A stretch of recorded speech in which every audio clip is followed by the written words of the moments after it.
Well, like all jobs, I auditioned. My dad got me an audition. He was a musician. He played keyboards on all of the JEM songs. And I had just moved to New York, and he helped me make a demo. And when he learned that they were looking for a young rock singer for the show, he gave them my demo tape. So I had to come in and audition. I got it.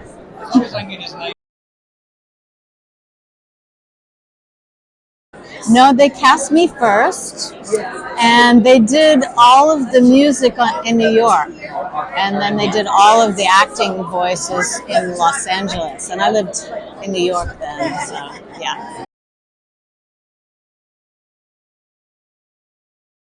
Madonna, early Madonna for sure, Michael Jackson, but then also I like the Police. And U2, you know, or Susie and the Banshees, Blondie. I mean, Blondie is like from before, but yeah, I have a pretty diverse, eclectic musical taste, but that was the pop, yeah.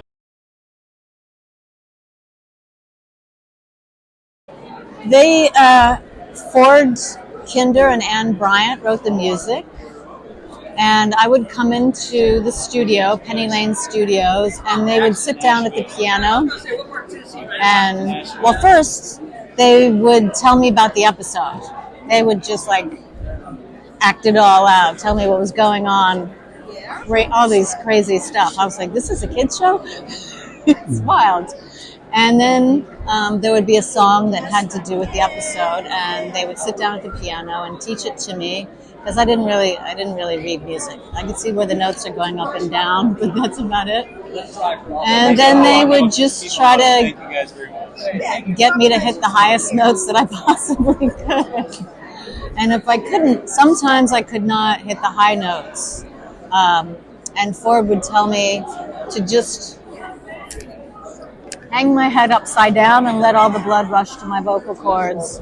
And that seemed to work. I don't know if it was a trick, or if it actually does something to your vocal cords. But yeah, it would take we'd do about a song an hour, or 2 and 3 hours, yeah.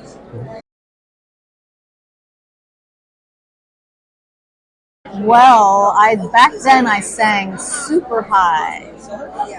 And my own music that I recorded back then, I did sing really high and loud like that. But yeah, in the last, since 2000, I've begun singing a lot lower and quieter, just to try something different. But I don't know, I might try to sing louder and higher again at some point. I like to change, try different things.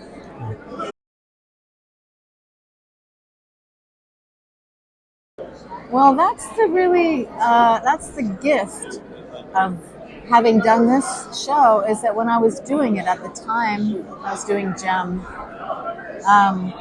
My little brother was 5, and he had a friend, and they were excited that I was JEM, but I never thought about the fans of the show growing up and then meeting them someday. So it's very heartwarming and humbling to meet people all these years later. And actually, there were a couple of 21-year-olds at JEMCON this past weekend. So people of all ages have discovered at different times that it meant so much to them. The show means so much to them. And a lot of them, when they were younger, they were going through a hard time, and JEM was their safe place, their escape. And I like to sing at JEMCON, because then people start crying, and in a good way. It's it's nice.